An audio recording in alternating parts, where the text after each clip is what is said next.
মমতা ব্যানার্জির কত বড় ধড়িবাজ একটা রাজনৈতিক মহিলা বোঝার চেষ্টা করবেন। মমতা ব্যানার্জির কত বড় ধড়িবাজ একটা রাজনৈতিক মহিলা বোঝার চেষ্টা করবেন। এই রাহুল গান্ধীর পরিবারের সিম্পলি দয়াতে, রাহুল গান্ধীর বাবা রাজীব গান্ধীর স্নেহে যে মহিলা আজ কংগ্রেসের নেত্রী, এমপি, মন্ত্রী, সর্বোপরি রাহুল গান্ধীর মা সোনিয়া গান্ধীর দয়াতে, সমর্থনে যে মহিলা পশ্চিমবঙ্গের মুখ্যমন্ত্রী হতে পারল, তাদের মুখ থেকে যদি রাহুল গান্ধী সম্পর্কে এই ধরনের বিরূপ মন্তব্য শোনা যায়, তাহলে বাংলার মানুষ বুঝে নিন বাংলার সাধারণ মানুষকে উনি কী চোখে দেখেন। যদি রাহুল গান্ধীর প্রতি তার এই ধারণা হয়, এত কিছু দেওয়ার পাওয়ার পরেও, কয়েকদিন আগেই রাহুল গান্ধীর সঙ্গে একসঙ্গে মিটিং করতে গেলেন, কখনো পাটনা, কখনো ব্যাঙ্গালোর। রাহুল গান্ধীকে তখন বললেন আমার লিডার।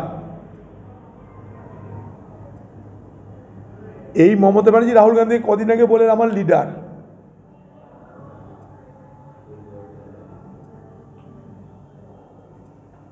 তার আজকে মুখে এই ধরনের রাহুল গান্ধী সম্পর্কে কুরুচিকর মন্তব্যে বাংলার মানুষ নিশ্চয় ধিক্কার জানাবে। কে ভোটে হারলো জিতলো, কে কার থেকে কম ভোট পেলে বেশি ভোট পেলে বড় কথা নয়। সামাজিক জীবনে, রাজনৈতিক জীবনে, সর্বত্র বাংলার শিষ্টাচারকে, ভদ্রতাকে গুরুত্ব দিয়ে থাকে। সংস্কৃতি সম্পন্ন এই বাংলার মানুষ, আপনারা বিচার করে দেখুন, যখন একটা মহিলা একটা আমাদের নেতা রাহুল গান্ধী সম্পর্কে বলছে, এ কোথায় কি খায় কে জানে। আমরা তো অনেক আমাদের স্টকে আছে, কি বলতে তো পারি আমরা, সেগুলো আমরা বলতে চাই না। বাংলা মানুষ আপনারা দেখে নিন, বহুদিন আগে অজিত পাজ একটা কথা বলেছিলেন আমাকে, আমার আজও মনে আছে, যে মমতা ব্যানার্জি সম্পর্কে এক কথা তিনি বলেছিলেন,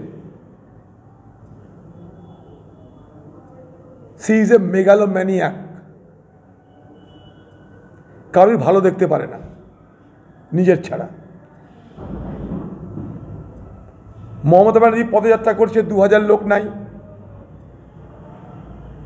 বিরিয়ানির প্যাকেট দিয়ে, পুলিশের ডান্ডা দেখিয়ে, গৃহ নির্মাণের পয়সা দেওয়ার নাম করে, কন্যাশ্রীর পয়সা দেওয়ার নাম করে লোক ধরে নিয়ে এসে 2000 লোক নাই। আর রাহুল গান্ধীকে শুধু দেখার জন্য লক্ষ লক্ষ মানুষ ঘন্টার পর ঘন্টা রাস্তায় দাঁড়িয়ে আছে। এ কি সহ্য হয় দিদি ভাইয়ের? এ কি সহ্য হয়? তাই তার সহ্য হচ্ছে না।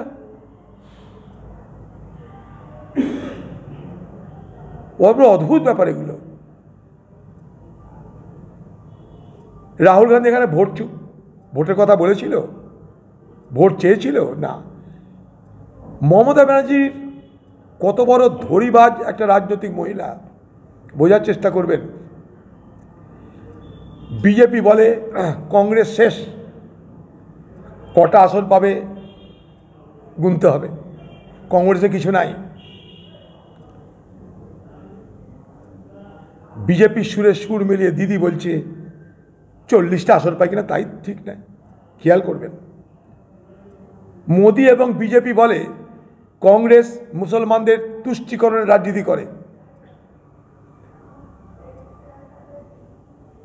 মুসলমানদেরকে খাতির করে কংগ্রেস নিজেকে বাঁচাতে চায়। এই অভিযোগ আমাদের বিরুদ্ধে করে বিজেপি। ঠিক একই অভিযোগ করছে মমতা ব্যানার্জি, মুসলমানদের সুশ্রুতি দিতে এসছে।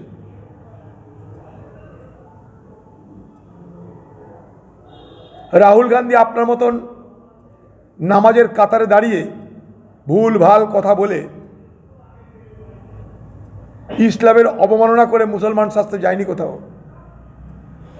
এগুলো আপনি করেন। বিজেপির ভাষা আপনার ভাষা এক হচ্ছে কেন দিদি ভাই? বিজেপি বলে কংগ্রেস মুসলমানদের তুষ্টিকরণ করে, মুসলমানদের খাতির করে রাজনীতি করে, আপনি বলছেন কংগ্রেস মুসলমানদের সুশ্রী দিয়ে রাজনীতি করে। এত ভাষার মিল কেন? মোদির সঙ্গে দিদির কি শর্তে আঁতাত হয়েছে আমরা জানতে চাই। মোদির রাজনৈতিক ব্যাকরণ দিদির রাজনৈতিক ব্যাকরণ এক হয়ে গেল কেন? আপনি বলছেন ইন্ডিয়া জোটের নামকরণ আপনি করেছিলেন, সেই ইন্ডিয়া জোটকে খারাপ লাগছে কেন?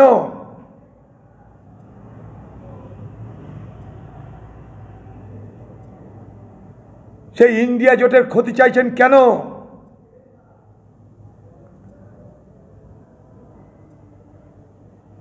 বিজেপির সুরে সুর মিলিয়ে কংগ্রেসকে আক্রমণ করছেন কেন?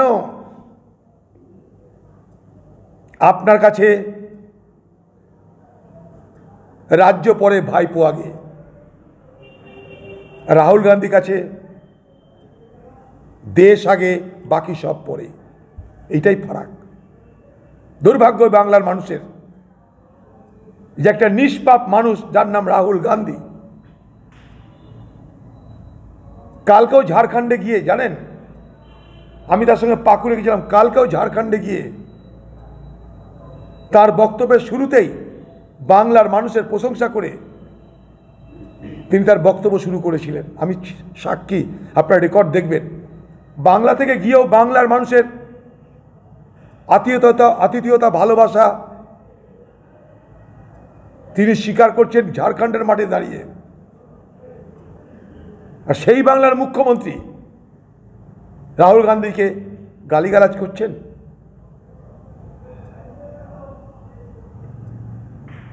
লজ্জার এটা। আমি নিন্দা করি, ঘৃণা ভরে নিন্দা করি আপনার এই মন্তব্যের।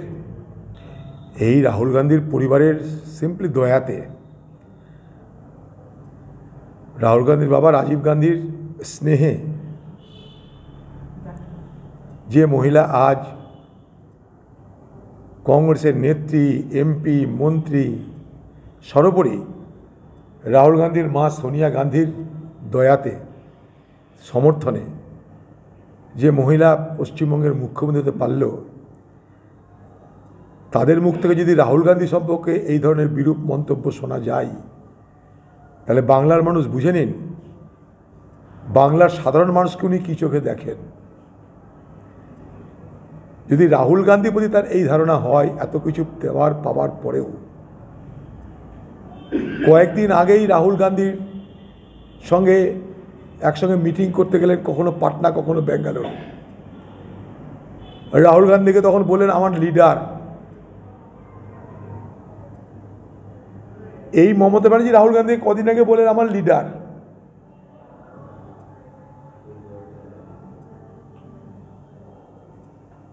তার আজকে মুখে এই ধরনের রাহুল গান্ধী সম্পর্কে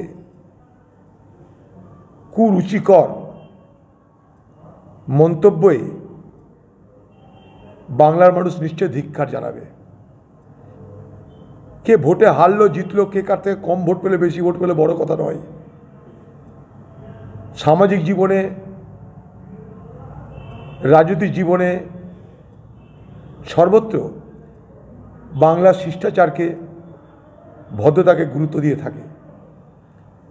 সংস্কৃতি সম্পন্ন এই বাংলার মানুষ, আপনারা বিচার করে দেখুন।